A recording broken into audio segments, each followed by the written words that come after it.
Hey you, and welcome to this video where I will help you out how to create your account on ByBit. Right now we are here on their website, and then right now we click here on sign up now, and then from here we can create our account. So we live in the Netherlands, so we click on Netherlands, select this, and then we do right here create account. Then now we enter an email address, so we fill in our email address right there.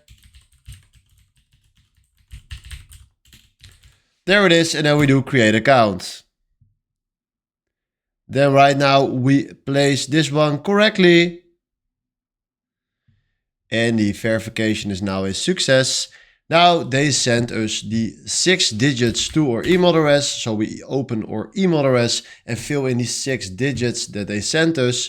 So now we do copy and then we do paste. And then right now we need to create our passwords.